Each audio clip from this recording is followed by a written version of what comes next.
Why you should never stop trying. I'm gonna make this quick, y'all. I'm gonna talk for a short amount of time. Number one, because I got to get up out of here. Number two, I don't want to talk y'all ear off for too long.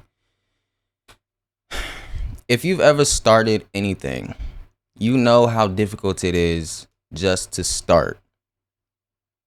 You know how hard it is to get something off the ground, especially when it's something you really want to do. Whether that be anything artistic, anything where you express yourself and create something, whether that be art, music, drawing, making YouTube videos, it doesn't matter, bro. Whatever it is that you've ever wanted to do, if you've ever tried to do something, you know how hard it is to get off the ground. Whether that be getting comfortable doing it, the judgment that you're going to receive from others, how it makes you feel about yourself, your own confidence levels, logistics, right? The stuff you have to get, because a lot of stuff costs money if you want to get into it. It costs money. I mean, you got to spend money to make money, right? But I want to tell y'all a story. I want to tell y'all a story right quick about a young boy who wanted to achieve his dreams. And he set out on this journey to do so against what everybody else was telling him he should do. Everybody was telling him what they wanted for his life. And he didn't want to be that. He wanted more for himself. He thought he could contribute more to the world doing this particular thing that he wanted to do, right? And so he set out on this journey, this lonely, depressing, self-isolating journey. And for a long time, he was alone. He thought he was doing the right thing, and it was easy for a while. But eventually he came to that point that we all come to, that I call the crossroads, where you have to make a decision. Is this thing I want to do worth it, or am I wasting my time?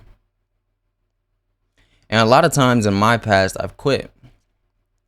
I don't post anything on this channel besides gaming videos. This will be the first thing that I post that isn't related to that in some way. But I tried to make music at one point. And I gave up on that because I got to the crossroads and ultimately I turned back and went the other way. And so this young boy had that same opportunity. You can either keep going at the crossroads or you can turn around and go back. And the journey up to that point would have been a waste. But he decided to keep going. And he met some new faces along the way. People that he had never encountered before. People where he didn't know what their true honest intentions were, but he trusted them anyway. Because he wasn't trusting them for what they could provide for him. He was trusting them as entities that would guide him along his path. And he knew exactly what he wanted. Or so he thought. Because eventually he got to a point where he realized this dream that he was chasing this entire time hadn't been his actual dream. And so he had to face another point, another crossroads. It was either I keep going down this path that I've been going down that I don't feel is for me anymore, or I got to pivot and go in a different direction because my actual dream is that way, not this way. And he thought long and hard about which direction he should take, and he asked an old wise man questions about the journey and about his purpose. And he had an existential crisis. What is for me? Is this for me? Are these just thoughts that I'm having along my journey? Are these supposed to be there? Is this what the process of becoming successful and making it looks like? Eventually, he decided that it really wasn't for him and that his actual dream was to travel. And so he decided to embark on his new journey. And along that same path, he encountered the same monsters, the same failure, the same trials and tribulations that he encountered and faced on his first journey. He faced them on this one too. Because he started from zero. He started over.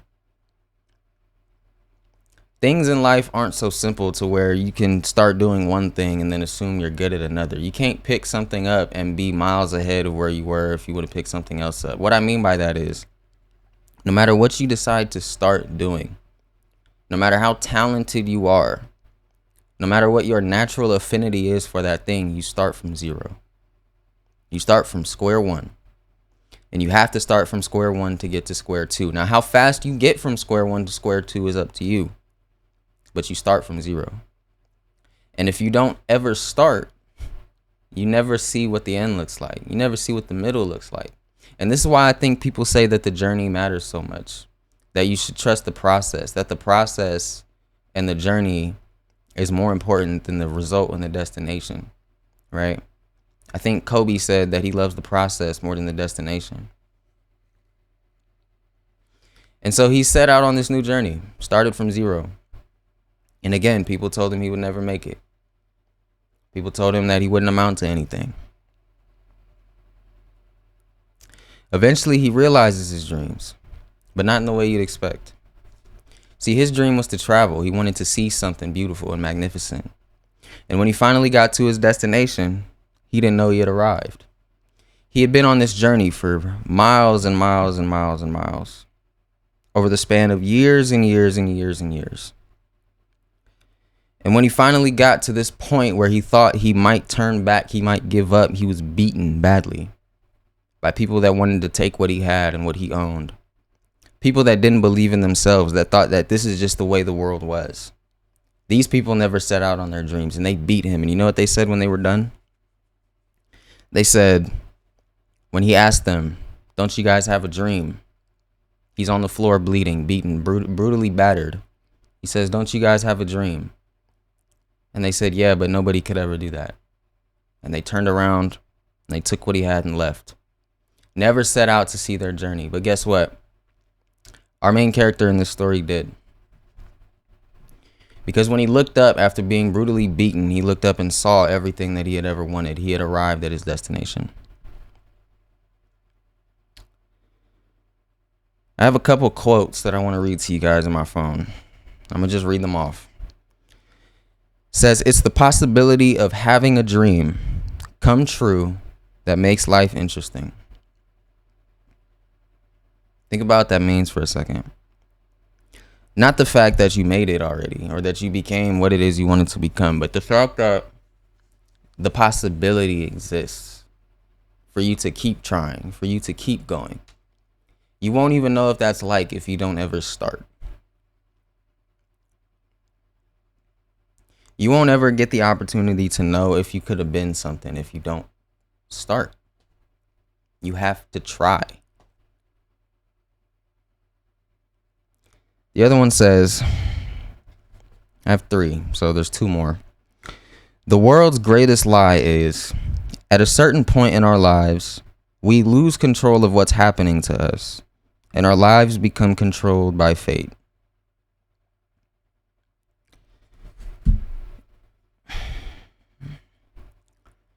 Eventually, at some point, you're going to want to quit. You're going to say, think about when you were a kid, okay? Ask a kid what they want to be when they grow up. Almost all of them say, "I want to be an astronaut. I want to be a firefighter. I want to be the president." Then ask them again 10, 15 years later what they want to be when they grow up. "Oh, I want to be an accountant. Oh, I want to be a lawyer." Ask them again in 10 years what they want to be when they grow up. They're already grown up. What do you want to be? "Oh, I just want a decent paying job. I just want to make a living." We spend so much time in our adolescence imagining what it'd be like to be something, and then that's beaten out of us as we grow up, as we go through school, as we encounter different people, different types of people with different beliefs. The type of beliefs that reinforce the idea that you can't do something, that you're not good enough to do it. And over the course of 18 years, you say something enough, you hear it enough, you start to actually believe it. "Oh, I couldn't do that. No, I don't have time to do that. Oh, I'm 20 years old. Oh, I'll never be that. Oh, my time is done. My time is over. I'm unk now. I'm old. That's for young people. I can't do that. I don't have time. But like, you didn't try. You don't even know if you're good at it. You have these ideas. You have ideas for a reason. You have things that come into your head, ideas that you want to pursue, and they're not there just because. Especially if it's something you're passionate about. Yeah, there's red tape. Yeah, there's a specific way that you're supposed to do it that I guess correlates to success. But if you're passionate about something, who cares? If you really want to do something, you'll do it any way you have to. Equipment, no equipment, rain, sleet, or snow. You'll figure out a way because it's something you actually want to do, and you won't care what people have to say about it, what people think about you. You don't even care if people watch or listen. You don't care because you're doing what it is you want to do. That man, Markiplier, if you don't know who Markiplier is, he's a YouTuber. He has like 30 million subscribers, something crazy. But he has like 6,000 videos. Now, at this point, everybody's done watched his videos at this point. Like man gets millions of views every single video, but that's a lot of videos, bro. 6,000? Over the span of the last, what, 10 years, 12 years? And this man just uploaded and uploaded and uploaded, and he didn't care in the beginning. He didn't care who watched. He didn't care. He just uploaded because that's what he wanted to do. It wasn't about subscribers or views or how many likes you're gonna get or cheating the algorithm in some way. Everybody uploads on TikTok, and I'm using these examples because I relate to them, right? Like, we can talk about music. I don't really know a lot about art and sculpting and all that type of stuff, but if you're into that, you know what I'm talking about too. On TikTok, people just upload videos and try to capture your attention. Like, everybody does like that. Everybody does like that Mr. Beast style of editing, where every video's got to have subtitles and cuts and music, and everybody's using the same sound. I done heard that Tommy Richmond song, $1 Million Baby, like to the point where I know the lyrics, and I never listened to the song on purpose. Like, it's ridiculous, bro. And it's all because people are trying to fit into this growth pattern, and people aren't being authentically themselves. And when you are that, you get to see what you're actually capable of. The last quote is this, because this video getting too long. When you want something, all the universe conspires in helping you to achieve it. It says there was a language that everyone understood. It was the language of enthusiasm, of things accomplished with love and purpose, and is part of a search for something believed in and desired. And that quote right there makes me want to cry. It does, because when you actually believe in something, when you actually have passion for something, that means a lot to you. The little things matter more to you. What you can accomplish each day matters more to you than some goal of achieving something. It really is the little steps that you can make each day, and you won't know what those are if you don't start. My point in making this video is I want you guys to start. If you are debating on making content, if you are debating on making music, just do it, bro. Even if it sucks in the beginning, you will find a way to make it better. You will. You'll watch a video. You'll start to critique yourself. You'll start to say, oh man, I need to project more. I need to make more eye contact. I need to do this. You won't get that to that point if you don't start, and you don't start watching yourself and listening to yourself and making an effort to get better. But you're sitting there and you don't want to start because of all these ideas of stuff that hasn't happened yet, of the hate you're going to get, of the people that are going to say you can't do it. First of all, they don't know shit. They failed. They're projecting onto you, okay? They don't know what the fuck they're talking about. You have to do what's best for you, and you have to be yourself while you're in it. I say all the time, be all of yourself, but don't be by yourself. That's really it, man. I just want people to start to realize they're capable of more, and that you're capable of as much as you want to be capable of, regardless of what anybody else has to say. And if you want to know where I'm getting these quotes from and where I got that story from, it's from this book called The Alchemist by Pablo Coelho. So if you want to read it, there's that. It's a great book. I recommend you read it. Anyways, man, I'm going to get up out of here. Take control of what you can control and let the rest fall into place. Be who you are. Chase after your dreams. But don't ever give up. I'm out.